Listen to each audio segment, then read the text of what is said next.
One of the greatest obstacles to crafting health and wellness is identifying and controlling inflammation. It's at the core of all complex and chronic diseases, and it's the driving mechanism that underlies the most common symptoms that people like you struggle to overcome. Join us as we explore cutting-edge science and research to give you the information and tools you need to create the quality of life you want and deserve. And now, here is the host of Inflammation Nation, Dr. Stephen Noseworthy. Hey guys, welcome back to the podcast.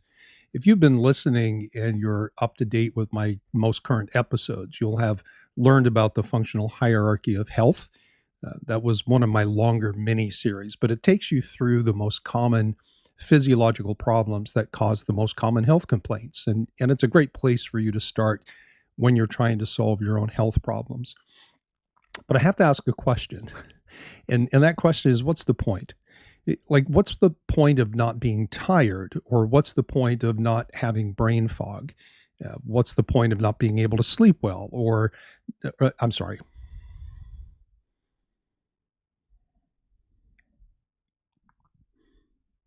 Hey guys, welcome back. If you've been listening to the podcast and you're up to date with the most current episodes, you will have recently learned about the functional hierarchy of health. And that was one of my longer mini-series, but it takes you through the most common physiological problems that cause the most common health problems. And it's a great place for you to start when you're trying to solve your own health problems. But I have to ask a question, what's the point? What's the point of not being tired or not having brain fog? What is the point of being able to sleep well or to be able to handle stress properly?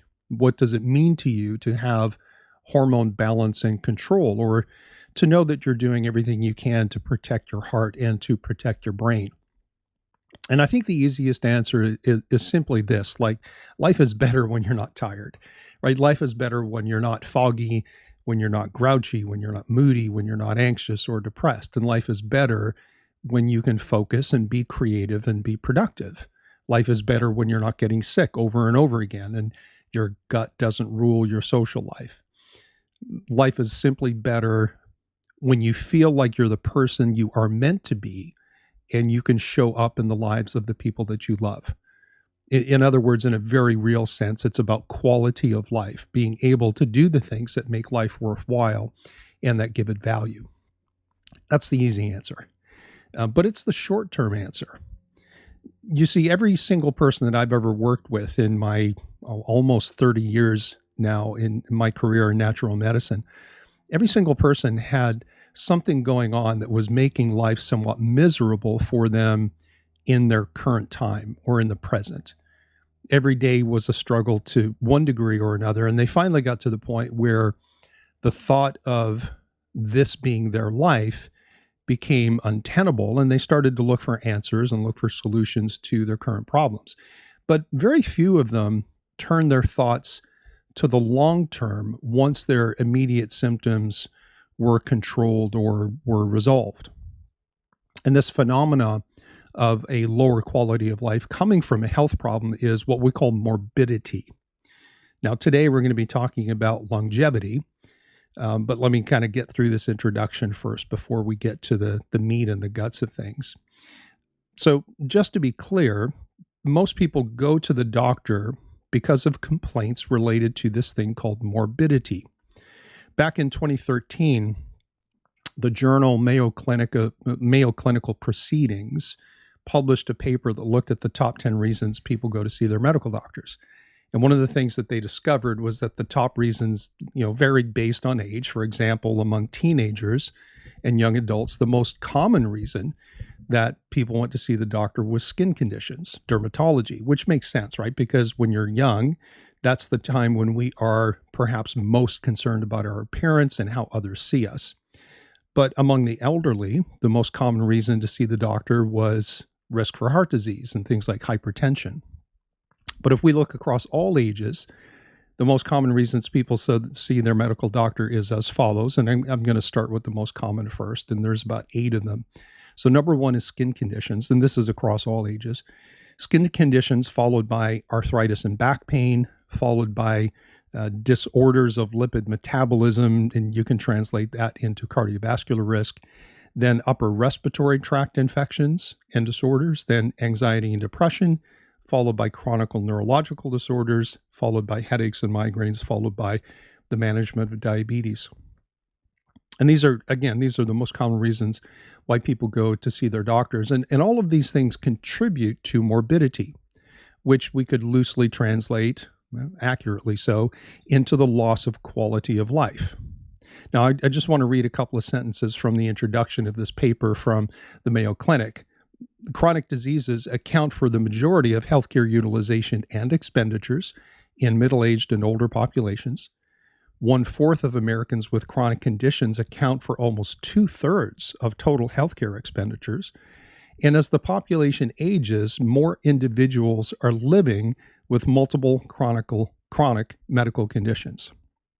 Right? It's no secret that we live longer than our ancestors did. And at this point, worldwide life expectancy is now 73 years old. And that's 6 years longer than it was just 20 years ago. And scientists attribute this to having better access to better medical care and better hygiene, more access to food and basic nutrition, as well as reductions in the mortality in vulnerable populations like infants and children, particularly in less well-developed countries. But as researchers from Cambridge pointed out in 2015, this increasing longevity has not been matched by an equivalent decrease in morbidity.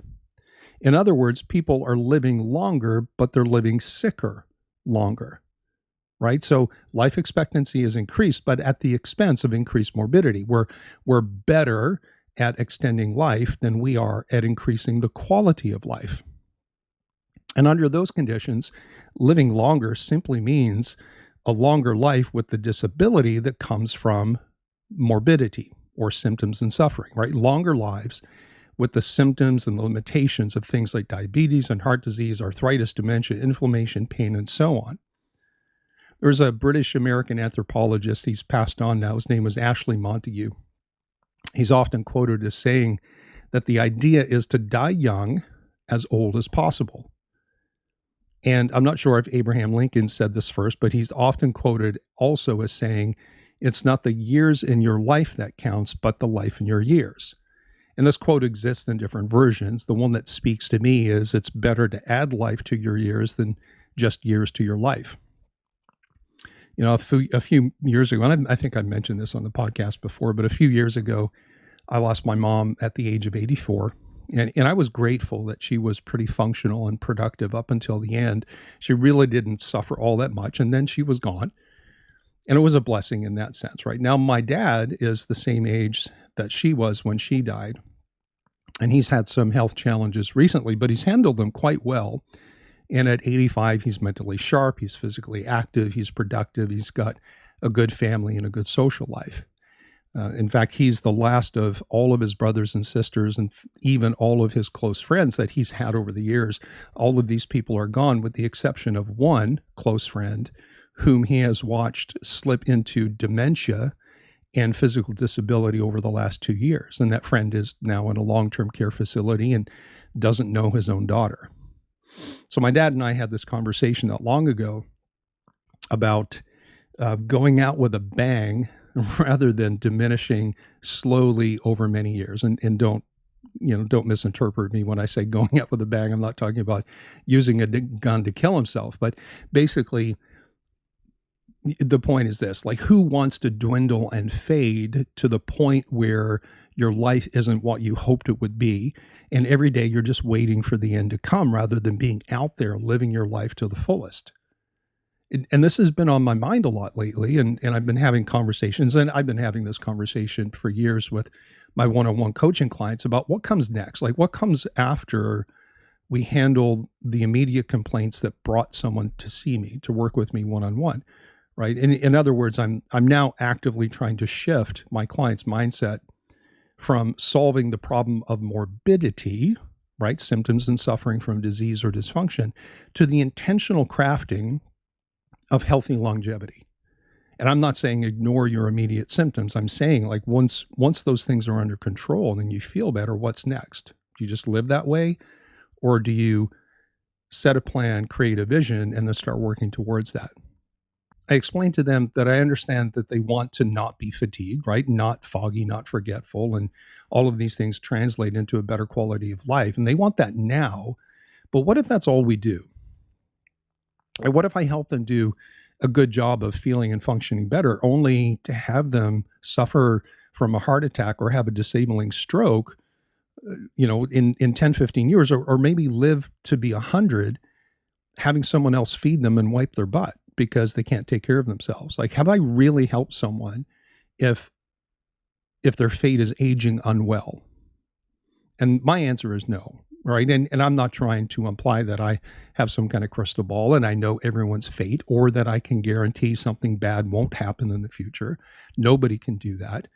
All we can do is everything we can to stack the odds in someone's favor, to reduce the likelihood of some kind of an adverse event and give them a chance at aging gracefully and well. So what does that mean to you, right? It means that you have to have two mindsets. You have to have 2 points of focus, and that is now and later. It is morbidity and it is mortality. And the good news is that the underlying mechanisms that cause most of your current and common health complaints also play a central role in causing the poor quality of life of aging unwell. And so if you follow some of the advice that I've been giving over the last year and a half in this podcast, you're probably well on your way to protecting your future health. But I would encourage you in a few more ways. And over the next few episodes, we'll be talking about longevity and what you and I can take away from cutting edge of aging science. Now, let me stop here a minute, because you might be thinking I'm confusing some concepts. On one hand, I said that focusing on improving your health right now reduces your morbidity, but doesn't necessarily improve your longevity. But then I said that fixing or controlling the root causes of your current morbidity symptoms helps you to age well, right? So doesn't it stand to reason that finding and fixing your current symptoms at the level of root cause automatically increases your chance of aging well? And the answer is yes and no. And in order to understand that, let's start with some basic facts, maybe a definition or two. I've already defined morbidity as the symptoms and suffering that comes from some disease or dysfunction. And closely related to morbidity is the concept of disability, which varies in intensity on how your symptoms have affected your functional capacity and your quality of life. Right now, granted, the word disability is typically used to refer to like being disabled in the common sense of the word, but in a very real sense, any reduction in your functional capacity is a disability, or perhaps I should say disability, if you catch the nuance and the difference. It's like saying disease and dis-ease. Now, it should be obvious that improving your health reduces your morbidity symptoms that are causing some degree of disability or a loss of functional capacity. To say it another way, improving your health improves your functional capacity and your quality of life, but that may or may not improve your life expectancy. So life expectancy is how long you're expected to live from this point in time forward, with the concept of mortality relating to death from any cause. And obviously those two things are interrelated.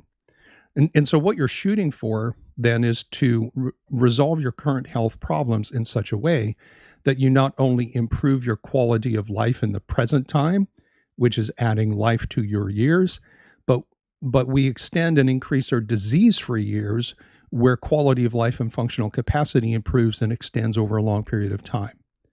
And what that means is that we have to be able to distinguish between lifespan and something called health span. Now, lifespan, or longevity, and really those two things are the same, is how long you live regardless of whether you're healthy or not. That's what lifespan is, or longevity is. It's just simply how long you live. Whereas health span is the idea of aging well. It's that portion of your total lifespan where you're living free from the morbidity and the reduced functional capacity of dysfunction and disease. And this word health span, it's a relatively new concept, and the word itself actually first showed up in medical research somewhere around the 1990s. and it was added to the Webster Dictionary as a new word only in 2018. So, 5 years ago from when I'm recording this. Now, technically, lifespan, which is the total years you live, whether you're healthy or not, includes your health span, right? Because lifespan is the number of years that you are well plus the number of years that you're not. And being well, just to define that, is the state of being free from disease and dysfunction. And as a result of that, or therefore wellness, is the opposite of morbidity. And it's the opposite of disability. And all of these concepts exist under the umbrella of aging, which is not just the accumulation of time, but it's also the time-related process of deteriorating physiology. Let me say that one more time. All of these concepts, mortality, morbidity, your disability or loss of functional capacity, your health span, your lifespan, all of these things exist under the umbrella concept of aging, which again is not just simply the accumulation of time, but it's a time-related process of deterioration in your physiology and your body chemistry. And there's another word here that is part of longevity science, and it is called senescence. Senescence. It comes from the Latin word senex, which simply means old. And this root word senex also gives us other age-related words like senile. But this word senescence is often taken and used synonymously with the word aging. And that's true, but it's kind of only partly true, because senescence doesn't only occur when you get old. The biological process of senescence happens even all the way back during embryonic development, and it continues throughout your entire life. And so we have to make a distinction between this thing called senescence as a biological process versus senescence as a state of a condition of a cell, which implies aging. And I think I'll clarify that as I continue on here. So first of all, as a normal biological process, senescence, which again we typically use synonymously with aging, senescence as a biological process is a cell arrest program that prevents cells with damaged DNA from replicating and perpetuating a faulty genome to future generations of cells. Right? You probably remember a little bit about, say, high school biology, where we probably learned about cell division called mitosis, and there's different stages. But basically, as we go through life, our cells divide roughly 50 times before the cell arrest program kicks in to protect us. In other words, cells cannot divide infinitely. You take an original cell and it divides into two, and those divide into two more. Now we have four, and so on. That can only happen roughly 50 times before the original cell has to go, right? And this is a biological limit on cell division, and it's called the Hayflick limit, after the biologists and research who discovered this phenomena. And the theory is that as cells respond to growth signals, and they divide over and over and over again, up until a limit of about 50 replications, the theory is that they incur damage that affects their DNA. And at some point, in order to protect the health of the entire system, the cells stop responding to these growth signals. And what's more, they actually take on characteristics, biochemical characteristics, that makes them targets for elimination, essentially creating chemicals that essentially invite the immune system to come in and clean them out. And that is a good thing, right? So senescence is a pre-programmed cellular function that allows routine and predictable replacement of damaged and defective cells. And it's part of how we maintain and protect function and how we stave off the impacts of aging. It's constant cell renewal, in other words. And so the time frame between the production of a new cell to when that new cell becomes old and is replaced through senescence, it varies by cell type, right? Not all cells and cell types age in this way at the same rate. It may take longer for these 50 cycles of replication in some tissues, and it might be shorter in others. For example, it takes roughly 10 years for all the cells and entire bone to be replaced, while all all the epithelial cells or the cells in healthy skin is replaced roughly every 2 weeks. And so this Hayflick limit is reached very quickly in skin cells, but it takes a long time for these 50 cycles of replication to happen in a bone cell. And this is happening all the time, or at least it should be. So again, on one hand, senescence is a normal biological process that protects us. It helps us to renew and regenerate cells. Now, on the other hand, as we get older and we are progressively exposed to things like inflammation and oxidative stress, we accumulate damage to cells and to cell communication systems to the point that senescence at the cellular level becomes less efficient. Cells live longer than they should and with less functional capacity, and they pass on faulty, damaged DNA to the next generation of cells, which gets perpetuated. And this is one reason for age-related decline of different tissues, different organs, and indeed the entire system. And so senescence then can refer not just to this normal biological process, but also it can refer to the state of a cell or a tissue or an organ that has lived too long with faulty function.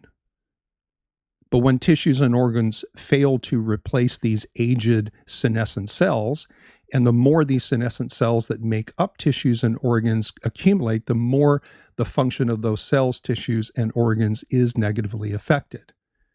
And since you as an entire human being are made up of a collection of interconnected biological systems, which themselves are made up of organs that contain tissues, which are made up of cells, senescence ultimately affects your entire body to one degree or another. Now, just to be clear, senescence can be seen as a necessary and desirable part of cell function, starting in utero, and it protects us as we age.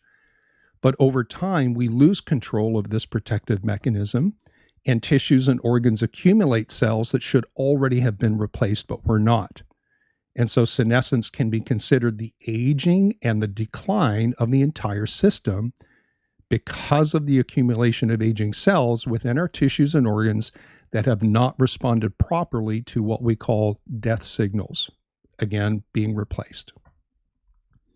Now, there's no doubt that age brings decline, right? We just have to be observant, right? And then the most obvious outer manifestation of that is the condition and the appearance of someone's skin, right? We all know someone whose skin looks very young for their age, and we also know someone whose skin looks very old for their age. And we see that a lot with people who are alcoholics, for example, people who are smokers, people who are like down in the South, we call them the sun worshipers.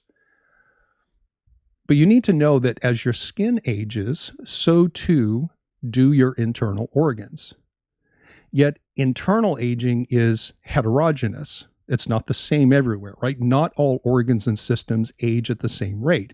Just because someone has youthful skin for their age doesn't mean that they don't have accelerated aging in, for example, their liver or their brain or their bones. Those things can be either too old or too young for their chronological age as well. And on the flip side, if you are older, regardless of the appearance of your skin, please don't trick yourself into thinking that while your skin ages on the outside, and everyone can see that, don't trick yourself into thinking that your insides are the same state and functionality as they were when you were 18 years old. And I see this a lot with some of the older clients that I've worked with who've had health problems for many years, and they're surprised when I explain to them that some of their chronic problems might be related to this age-related decline. Just as their skin ages, so too does, for example, their gut. And maybe part of the chronicity of their gastrointestinal symptoms are due to age-related loss and decline. And, it could be the gut, it could be hormones, it could be brain, it could be their sleep system. And the unfortunate thing is that in some cases where internal systems have aged inappropriately, or simply aged because the person I'm working with might be in their, mid, late 80s, early 90s, sometimes that age-related decline and loss of function, there's not much that we can do to bring that back. And of course, nobody wants to hear it. And I certainly don't want to be the one to say it to them, but sometimes it's true and it has to be understood. Now, all of this is to say that we can use the word senescence in place of the word of aging if we're talking, say, about your entire body, right? In fact, as we age and we accumulate the impacts of inflammation and oxidative stress at the cellular level, this cell arrest program starts to fail. Cells live longer. They divide more times than they should. They pass on their faulty DNA, which then gets incorporated into organs and tissues. And now we see dysfunction as it relates to this state of senescence. And we do have studies that confirm that aging tissues contain higher amounts of senescent cells, cells that have escaped their preset replacement program. They hang around longer than they should, but they're less functional than healthy younger cells that are responding properly to signals that would allow them to grow, divide, and then be replaced. Recently, the journal Cell Biology published a paper, and they said, quote, "It is likely that the accumulation of senescent cells during aging reflects a gradual increase of different types of damage in different tissues." That's the end of the quote. Right? So the study of biological mechanisms of aging, or the biochemical mechanisms of aging and the pathophysiology of age-related disease, this is called geroscience. Geroscience. And the doctors in this field are called gerontologists. And we know one thing for sure, right? Let's make this personal. If you want to improve your health span, remember, that's the amount of time of your entire life that you're healthy and well. If you want to improve your health span, which necessarily involves reducing morbidity, if you want to improve your longevity and be well during that period, you must avoid or reverse or control the most common age-related diseases that contribute to cell aging and senescence. And so I'm going to give you a short list. I might make a comment here and there just to kind of give you top-level orientation, right? So if you want to age well and increase your health span, you have to prevent or control cardiovascular disease. And in this aspect, it's not as much about cholesterol and plaque deposits as it is about things like controlling blood pressure, as well as the functional capacity of your heart as a pumping mechanism. And one of the best predictors of your longevity is something called your VO2 max, which is how efficient your heart is at taking up oxygen and delivering it to your cells. And we'll break this down in subsequent episodes. We'll pick these apart and we'll talk in more specifics. This is just big picture overview introduction stuff today. So number one, if you want to increase your health span, you have to improve the functional capacity of your heart. Let's say it that way. Number two, you can't be a diabetic or a pre-diabetic or have insulin resistance. And obviously in the world of diabetes, there's type 1, there's type 2 diabetes. Just so that you know, for every one person with type 1 diabetes, which is autoimmune, statistically, there are 21 people with type 2 diabetes. So it's the bigger number. And, the good thing, or I guess the bad thing, is that type 2 diabetes is created by, but it's also reversed by things like diet and lifestyle changes. And one of the main problems with this entire spectrum of insulin resistance, metabolic syndrome, or prediabetes and diabetes is that the high blood sugar and high insulin drive inflammation and oxidative stress, which then damages cells and DNA and creates faulty cell function and aging. It drives senescence.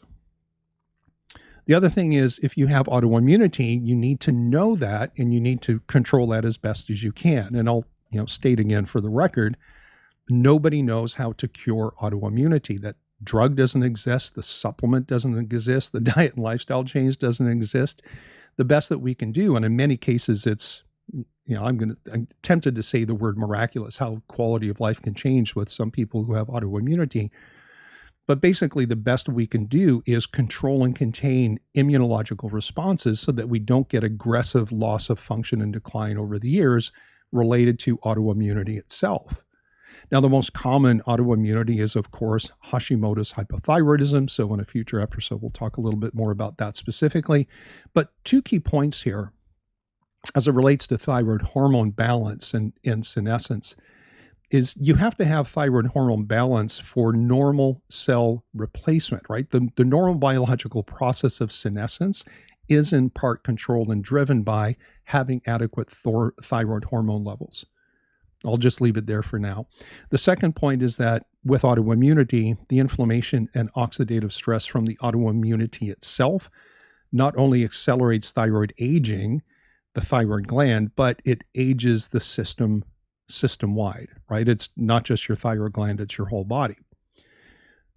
So let me back up, make sure that we're not losing for the forest for the trees, right?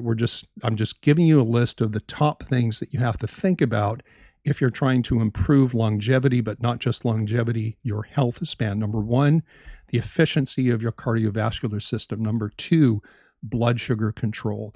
Number three, controlling autoimmune processes. Number four, respiratory diseases. And much of the research here focuses on things like COPD or emphysema, but just as important is your lungs as part of your barrier system and whether or not you have a history of susceptibility to upper respiratory infections. So think about the person who has chronic and recurrent bronchitis, or they have a history of pneumonia, or they've got a chronic cough, or they're the person who gets an upper respiratory infection first and they're the last one to get over it, right? It just lasts a long time, or they get these recurrent infections. That can be a problem as well. And then the final two things would be gastrointestinal disorders. So think things like leaky gut, think about your microbiome, or irritable bowel syndrome, celiac disease, ulcerative colitis, and Crohn's. And then the last item on this big picture list is hormone balance or endocrine disease. You know, particularly the time period of peri and postmenopause with women, although men with andropausal symptoms, they count too. These are the big picture variables that contribute to morbidity, mortality, or at the very least can take away from longevity and take away from health span. But here's the reality check, and I'll close the episode with this thought. Avoiding, reversing, or controlling these states of dysfunction and disease that we just went through is only half of the longevity and health span equation. Because obviously even healthy people age, right? We're all going to age, period. Even healthy people see a deterioration of their physiology over time. It is a natural part of the health and aging process, which means eventually healthy people develop some degree of age-related morbidity. And it's just that the oldest healthy people have far less senescence than everyone else. It's not that they have none, they just have far less. But independent of these diseases or conditions that cause morbidity and increase mortality and reduce your health span. Remember, the health span is that portion of your lifespan where you are well. Independent of these things are the changes that happen over time at the cellular and subcellular level. Now, currently, one of the most popular theories of aging is the free radical theory, which postulates that we accumulate damage to our cells and DNA over time from inflammation of free radicals, and that this changes our DNA, which then, as we said just a moment ago, perpetuates dysfunction in future generations of cells and allows the accumulation of faulty cells because they're not being cleaned out and cleared out efficiently and on time. So in the next episode, as we build a framework for you to understand longevity and health span better, I'm going to share with you the 9 hallmarks of aging. I'm just going to read them out as a list, and then we'll break them down and we'll make some comments about each of these in the next episode. So the 9 hallmarks of aging, as published in the medical literature right now: number 1, genomic instability. Number 2, telomere shortening. You're going to hear a lot about telomeres just all over the internet over the next several years. Number 3, epigenetic alterations of DNA. Number 4, dysregulated nutrient sensing. Number 5, loss of proteostasis. Number 6, mitochondrial dysfunction. Number 7, stem cell exhaustion. Number 8, altered intercellular communication. And I think I may have miscounted there, but you'll get the picture. So we're going to go through all of that and more on the next episode of Inflammation Nation. This is a new mini-series on longevity, and I'm trying to help you shift your focus. No, I shouldn't say shift your focus. Add to your focus, not just control and resolution of your current symptoms, but a proactive stance and mindset that says, once I get these things under control, how will this contribute to, and what else can I do to improve my health span, my lifespan during which I am healthy, well, functional, and have a good quality of life. All right, guys, if you like this content, please make sure to subscribe and share this podcast with everyone you know. We'll see you next time on the Inflammation Nation.